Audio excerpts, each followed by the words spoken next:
Thank you. I know we've talked a lot about technical implementation now, but going back to one of the policies that you've recently endorsed, a controversial one, the National Media Development Policy.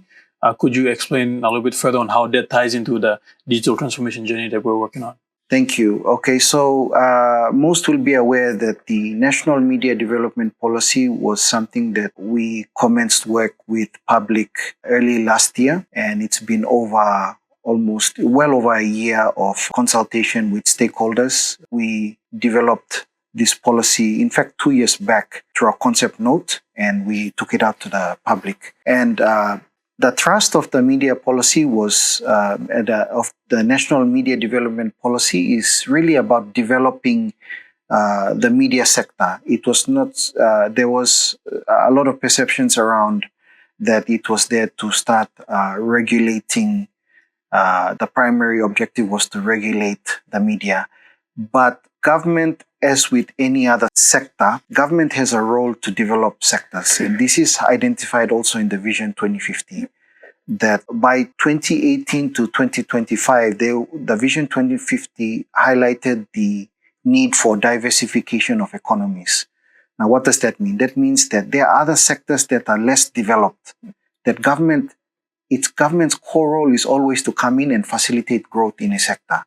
Now, the media sector is no different. What does it mean to develop the sector? It means that you need to put more investment into the professional development and career pathways of professionals. You need to invest in infrastructure.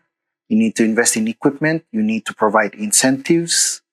Even like, say, for example, media companies want to purchase media equipment. You want companies to thrive. So you may look at tax incentives, tax reduction incentives. You may look at a whole range of incentives to help them grow their business. So there's a whole range of area around that, and the media development policy's objectives is really around growing that sector. But as we did the consultation, we identified other areas such as safety of media professionals. How do we put a legal framework around ensuring that their safety is ensured? How do we coordinate government information a little bit better? We realized that government is not doing enough to push out government information and to inform people that this is what we're doing, these are the issues, and so forth. So I think that's the thrust of the media policy, development policy. It's been endorsed by Cabinet already, and we're working closely with the Media Council as one of the implementation arms to grow the sector. Thank you, Secretary. This is just a reminder to our audience. If you have any questions, please do raise them through our online forum. With that being said, I know the digital transformation journey is one that you will need a lot of assistance and help from. Have you had any partners that have assisted you throughout the journey? Yeah, so we have what we call early adopters, and these are public bodies and even private sector companies that are already or have already taken a proactive measures to adopt or to facilitate digitalization within their organization. And these are those organizations that adopt early or have the leadership and have the trust. We want to make sure that they are supported and we push them ahead and they take the lead. We have within the public bodies, we have NPC. They're taking a really good lead, led by the CEO, to digitalize the procurement process. So the blueprinting process and design process has been undertaken, and they're currently in tender stage. We have commenced scoping out of the e-cabinet to digitalize the cabinet process, and we have customs. Great example. They are looking at a single window platform for all the regulators to converge to. They've completed their blueprinting, and we hope to see implementation early next year. And then I may miss out on some of the other agencies, but there's a few agencies that are doing very fine work with with that. And our role now is just to coordinate, facilitate, and coordinate. It's not really to implement on it, but to coordinate the implementation across all agencies. All right. Thank you. We have another question from Michael Mel, and it reads, does the government have any plans on expanding ISPs such as Starlink, who can provide more accessible network coverage in the country? Or does the government have any plans on expansion with existing providers for information access? Thank you, Mr. Mel. We've got, of course, under the National ICT Act, the objective is to grow the telecommunication sector and therefore grow the broader economy. ISP growth will continually be important because we need more ISPs to reach the last mile. Yep. Those are primarily areas that are not reached. It's important so that we get more economic participation with our people. The LEO satellites, of course, the most prominent one being Starlink, that is an important, in my view, it's an important enabler. We are hoping that that licensing process can be concluded very quickly. From the department, we've been pushing for LEO satellites for well over 2 years, and we're hoping that some of these licensing matters can be concluded. I think with LEO satellites, many will know by now, that's a game changer. It's a direct-to-consumer product, and it's cheaper, it's cost-effective, and it's very efficient. We want to make sure that anything that can improve the broader policies of affordability, accessibility, reliability, and security, if any technology can address that, we at the department and of course under the Ministry for ICT will promote it. All right, thank you. Now, I know that you've done a lot over the past 5 years. So coming from a taxpayer's point of view, how much has it costed so far during the years for you to implement that digital transformation journey that you've come on so far?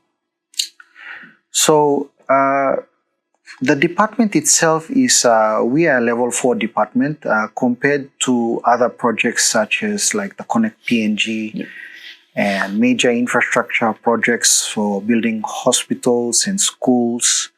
ICT doesn't fare, I should be honest, doesn't fare that high compared to the others, but we continue to advocate to our stakeholders and to the respective government agencies that ICT is an enabler for social and economic growth.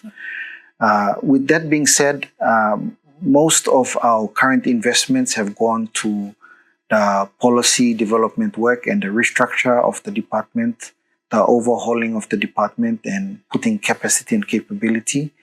And we've managed to realign the medium-term development plan such that digital government is a priority area, but we still struggle to get prioritization. Right now, according to the MTDP, digital government gets roughly on book gets maybe 4.5 to 5% of the public investment program basket, but in reality, it's way below that. And so we're hoping that we can get a bit more funding to deploy some of this work, such as digital ID and some of the digital services. Now, with that being said, there are a lot of digital work projects going on across other agencies. So there are some investments across other agencies. And but at this point, I don't have the figures to quantify, but they are scattered ICT projects across different agencies. Thank you, Secretary. For now, we'll be taking the last 2 questions for online. But however, I know we've talked a lot about national level development, but what about sub-national, national? Has the department placed any initiatives to actually help the organized public bodies down at the lower levels to bring them up to the digital transformation journey that we're actually embarking on? That's a really good question. And so our stream of work in digitalization, there's 3 streams. We have the government to citizen, we have government to business, and government to government. Now, with government to government, you then have the tiered, 3-tiered.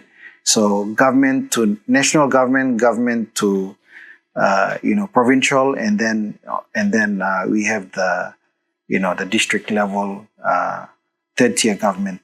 So what we've been advocating to at the subnational level, provincial and the DDAs and the PHAs is that get the basics done, meaning that, and if any of these DDAs and PHAs might be listening, I hope they're listening, it's about getting the basics right, meaning that get basic connectivity into your DDA, contact us to get your domain name registered. With the domain name and the IP address registered, set up your website, and then set up basic email for communications. That's the basics the top 4 basics that every subnational agency can do very quickly, and we provide that support. Through our government cloud, we're able to provide the IP address allocation, the DNS hosting, as well as the website hosting, and even email. So all they need to do is actually just get connected. They can go to DataCode, they can go to an ISP, telecom, they can go to wide range of other ISPs, get connected, and then we'll hook them up with those basic services. Now from there, that's when, as operations, based on their requirements, now they can start to look at what specific requirements they need. But otherwise, these are the top 4 things that we are offering now. Most of the shared service we're providing with our government cloud and email services, actually majority is with the subnational agencies anyway. So, yeah. Thank you. That clarifies some of the work that you've been doing for the subnational levels. I know that you've had a lot, and we've explained a lot during this time. So just one more question before you go. How will the National Media Commission and Government Media Advisory Committee be structured and funded? What mechanics will be in place to ensure these bodies operate independently without political interference? How does the policy plan to improve the media accessibility in remote and rural areas of PNG? What steps will be taken to ensure that diverse voices and perspectives are represented in media? I think this is in reference to the National Media Development Policy. Okay. There's a whole bunch of questions in one, but we'll try to answer them in one answer. So, what's being highlighted is there's a few keywords highlighted there. One is the Government Media Advisory Committee, which is a committee that's established under the policy to coordinate government information. The other one is the National Media Commission. That's a proposal to establish an entity.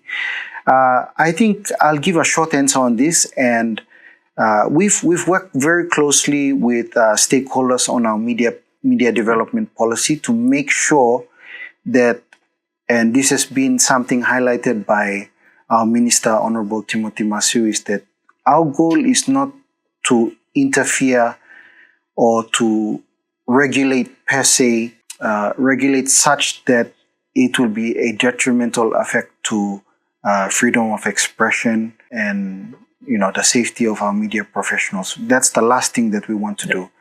The objective is to develop and grow the media sector such that it contributes to the economy.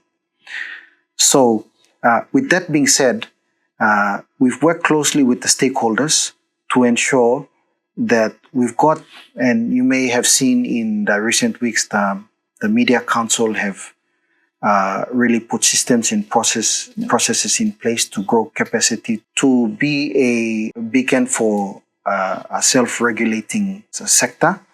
And if you actually look at the final draft of the policy, it's available on the ICT website, you will see that our efforts in establishing separate initiatives and entities, one, it's really, we are more focused now on coordinating government information and building professional pathways, but we want to work parallel with the Media Council and strengthen their capability and their capacity to promote that self-regulatory environment. But really, if I were to say, it's really a co-regulation model. So, I'll just keep it as that, but that could be another topic to expand on in another session. No worries. Thank you so much for making the time available, Secretary. We appreciate you coming out. To our viewers online, Thank you for joining us today. We appreciate the comments, the questions. Please follow us on our socials, Facebook and LinkedIn for more episodes coming your way.